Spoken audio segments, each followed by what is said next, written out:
ನೇಪಾಳಿಗರನ್ನ ಮನೆ ಕೆಲಸಕ್ಕೆ ಸೇರಿಸಿಕೊಳ್ಳುವ ಮುನ್ನ ನೀವು ಎಚ್ಚರವನ್ನು ವಹಿಸಲೇಬೇಕು. ಯಾಕಂದ್ರೆ ಮನೆ ಕಾಯಬೇಕಾದ್ರೆ ಸಮಯ ನೋಡಿ ಮನೆಗೆ ಕನ್ನ ಹಾಕ್ತಾರೆ ಈ ನೇಪಾಳಿಗರು. ಕಟೆಚ್ಚರವನ್ನು ವಹಿಸಲೇಬೇಕು ನೀವು ಈ ವಿಷಯದಲ್ಲಿ. ಮನೆ ಕೆಲಸಕ್ಕೆ ಬೇಕಾದ್ರೆ ನೇಪಾಳದವನ್ನ ನೀವು ನೇಮಕ ಮಾಡ್ಕೋಬೇಕು ಅಂದ್ರೆ ಇದು ನಿಮಗೆ ನೋಡ್ಬೇಕಾದಂತಹ ಸ್ಟೋರಿ. ಇದು ಮನೆ ಕೆಲಸ ಮಾಡ್ತಾ ಇದ್ದಂತಹ ನೇಪಾಳಿ ದಂಪತಿಯಿಂದ ಇದೀಗ ಮನೆಗೆ ಕನ್ನ ಹಾಕಲಾಗಿದೆ. 20 ದಿನದ ಹಿಂದೆ ಕೆಲಸಕ್ಕೆ ಸೇರಿದ ನೇಪಾಳ ಮೂಲದ ಈ ದಂಪತಿಗಳು ಒಂದೇ ತಿಂಗಳಲ್ಲಿ 18 ಕೋಟಿ ಮೌಲ್ಯದ ಚಿನ್ನಾಭರಣಗಳನ್ನ ಕಳುವು ಮಾಡಿದ್ದಾರೆ. ಬಿಲ್ಡರ್ ಮನೆಯಲ್ಲಿ 18 ಕೋಟಿ ರೂಪಾಯಿ ಚಿನ್ನಾಭರಣ ಕಳವಾಗಿದೆ.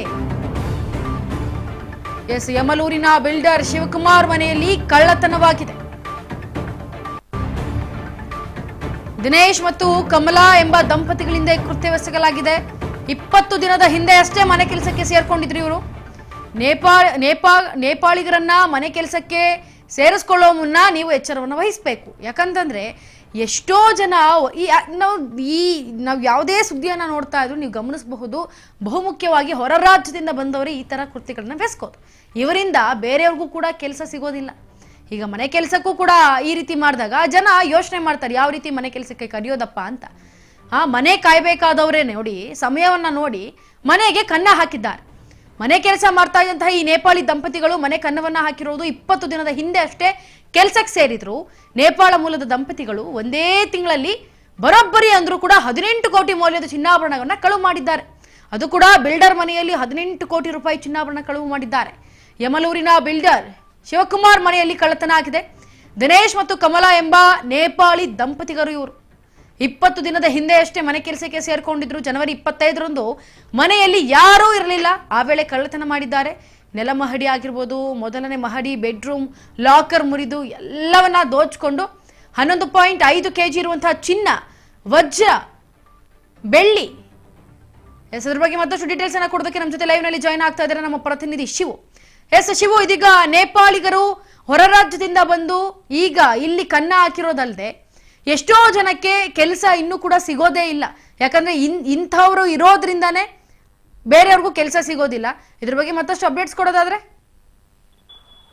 ಇಂತರ ಏನ್ ನೇಪಾಳಿಗರನ್ನ ನೀವು ಮನೆ ಕೆಲಸಕ್ಕೆ ಅಥವಾ ಸೆಕ್ಯೂರಿಟಿ ಗಾರ್ಡ್ ಕೆಲಸಕ್ಕೆ ತೆಗೆದುಕೊಳ್ಳುವಾಗ ಬಹಳ ಎಚ್ಚರಿಕೆಯಿಂದ ಇರಬೇಕು ಅಂತೇಳಿ ಪದೇ ಪದೇ ಪೊಲೀಸ್ ಆಯುಕ್ತರುಗಳು ಹೇಳ್ತಾನೆ ಇರ್ತಾರೆ. ಯಾಕೆಂತ ಹೇಳಿದ್ರೆ ನೇಪಾಳಿಗಳ ಅಲ್ಲಿ ಬಂದಾಗ ನೀವು ಏನೆಲ್ಲ ಚೆಕ್ ಮಾಡ್ಬೇಕಾಗುತ್ತೆ, ಏನೆಲ್ಲ ತಗೋಬೇಕಾಗುತ್ತೆ, ಅವರಿಂದ ನೀವು ಒಂದಲ್ಲ ಸಾಕಷ್ಟು ಬಾರಿ ಕ್ರಾಸ್ ಚೆಕ್ ಮಾಡ್ಕೋಬೇಕಾಗುತ್ತೆ ಅವ್ರ ಹಿನ್ನೆಲೆಯನ್ನ ಅನ್ನುವಂಥದ್ದನ್ನ ಹೇಳ್ತಾನೆ ಇರ್ತಾರೆ. ಆದ್ರೆ ಪ್ರತಿ ಎಲ್ಲೋ ಒಂದ್ ಕಡೆ ಯಾರೋ ಒಬ್ರು ಯಾಮಾರಿದ ಕೂಡ್ಲೇನೆ ಆಗುವಂತಹ ಒಂದು ಘಟನೆಗಳೇನೆ ಅಂತಂದ್ರೆ ಅವರು ತತ್ಕ್ಷಣಕ್ಕೆ ಏನು 1 ವಾರ, 15 ದಿನ, 1 ತಿಂಗಳು, 2 ತಿಂಗಳು ಮನೆ ಕೆಲ್ಸಕ್ಕೆ ಅಂತ ಸೇರ್ಕೊಳ್ತಾರೆ, ಸೆಕ್ಯೂರಿಟಿ ಗಾರ್ಡ್ ಕೆಲ್ಸಕ್ಕೆ ಅಂತ ಸೇರ್ಕೊಳ್ತಾರೆ.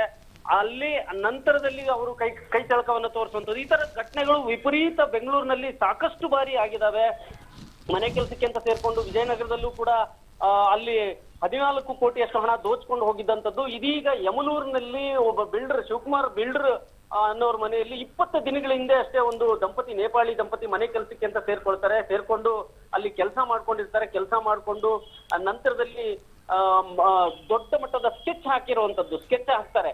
ದಿನೇಶ್ ಮತ್ತೆ ಕಮಲಾ ಅನ್ನುವಂತ ದಂಪತಿಗಳು ನೇಪಾಳಿಂದ ಬಂದು 20 ದಿನಗಳಲ್ಲಿ ಸೇರ್ಕೊಂಡು ಕೇವಲ 20-25 ದಿನಗಳಲ್ಲೇನೆ ಶಿವಕುಮಾರ್ ಅವ್ರ ಮನೆಯನ್ನ ದೋಚ್ತಾರೆ. 18 ಕೋಟಿ ಬೆಲೆ ಬಾಳುವಂತ ಚಿನ್ನಾಭರಣಗಳನ್ನ ಸಂಪೂರ್ಣವಾಗಿ ದೋಚ್ಕೊಂಡು ಹೋಗಿರುವಂತದ್ದು. ನೆಲಮಹಡಿಯ ಮೊದಲನೇ ಮಹಡಿಯಲ್ಲಿ ಬೆಡ್ರೂಮ್ ಲಾಕರ್ನ ಕೂಡ ಮುರಿದು ಈ ಕಳ್ಳತನವನ್ನ ಮಾಡ್ಕೊಂಡು ಹೋಗಿದ್ದಾರೆ. ಒಂದು 11 kg ಚಿನ್ನ, ವಜ್ರ, 5 kg ಬೆಳ್ಳಿ, 11 ಲಕ್ಷದಷ್ಟು ನಗದನ್ನು ಕೊಂಡು ಹೋಗಿದಂತ ಎಸ್ಕೇಪ್ ಆಗಿದ್ದಾರೆ. ಮರತಳ್ಳಿ ಪೊಲೀಸರು ದೂರು ದಾಖಲಿಸಿಕೊಂಡು ಈ ದಂಪತಿಗಳನ್ನು ಹುಡುಕ್ತಾ ಇದ್ದಾರೆ. ಆದ್ರೂ ಕೂಡ ಅವರು ಇನ್ನ ನೇಪಾಳದ ಗಡಿ ಒಮ್ಮೆ ದಾಟಬಿಟ್ರೆ ಬಹಳ ಕಷ್ಟ ಆಗುತ್ತೆ ಅವ್ರನ್ನ ಹಿಡಿಯುವಂತದ್ದು. ಈ ತರ ಪ್ರಕರಣಗಳು ಹಲವು ಬಾರಿ ನಮ್ಮ ಬೆಂಗಳೂರು ಪೊಲೀಸರು ಬೇಜಾರಾದ್ರೂ ಕೂಡ ಸಾಕಷ್ಟು ಕಷ್ಟಪಟ್ಟಿದ್ದಾರೆ. ನೇಪಾಳದ ಬಾರ್ಡರ್ ಒಳಗಡೆ ಹೋಗಿ ಅವರನ್ನ ರಿಕವರಿ ಮಾಡ್ಕೊಳ್ಳೋದು ಕಷ್ಟ ಆಗುತ್ತೆ. ನೀವು ಒಮ್ಮೆ ಅವ್ರನ್ನ ಹಿಡಿದ್ರೂ ಕೂಡ ರಿಕವರಿ ಬಹಳ ಕಷ್ಟ ಆಗುತ್ತೆ. ಯಾಕೆ ಅಂತ ಹೇಳಿದ್ರೆ ಅಲ್ಲಿನ ವ್ಯವಸ್ಥೆ ಕೂಡ ಸಾಕಷ್ಟು ಬಿಗಡಾಯಿಸಿರುತ್ತೆ. ಅಲ್ಲಿನ ಪೊಲೀಸರು ಕೂಡ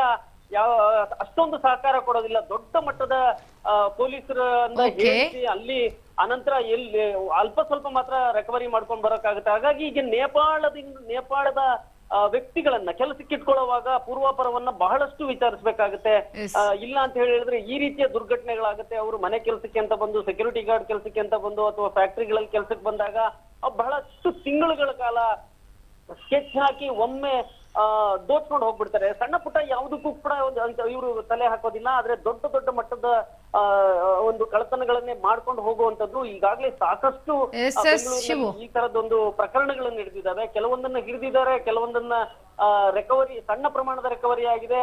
ಇನ್ನು ಕೆಲವು ಆಗ್ಲೇ ಇಲ್ಲ. ಜೆಪಿ ನಗರ ಮತ್ತೆ ಪುಟ್ಟನಹಳ್ಳಿ ಪೊಲೀಸ್ ಠಾಣೆಯಲ್ಲಿ ಒಂದು ಪ್ರಕರಣದಲ್ಲಿ ಸುಮಾರು 1.5 ಕೋಟಿಯಷ್ಟು ಹಣವನ್ನು ಕೂಡ ಏನು ಕಳ್ತನ ಮಾಡ್ಕೊಂಡು ಹೋಗಿದ್ರೆ ಅದು ರಿಕವರಿನೇ ಆಗ್ಲಿಲ್ಲ. ಆ ರೀತಿಯಲ್ಲಿ ನೇಪಾಳಿಗರನ್ನ ನೀವು ಕೆಲಸಕ್ಕೆ ಇಟ್ಕೊಳ್ಳುವಂತ ಸಂದರ್ಭದಲ್ಲಿ ಸಾಕಷ್ಟು ಯೋಚನೆ ಮಾಡ್ಬೇಕಾಗತ್ತೆ. ಪೂರ್ವಾಪರ ವಿಚಾರಿಸ್ಕೊಂಡು ಪೊಲೀಸ್ ಸ್ಟೇಷನ್ ಎಲ್ಲಾ ಪೂರ್ವಾಪರಗಳನ್ನು ವಿಚಾರಿಸ್ಕೊಂಡ್ರೇನೆ.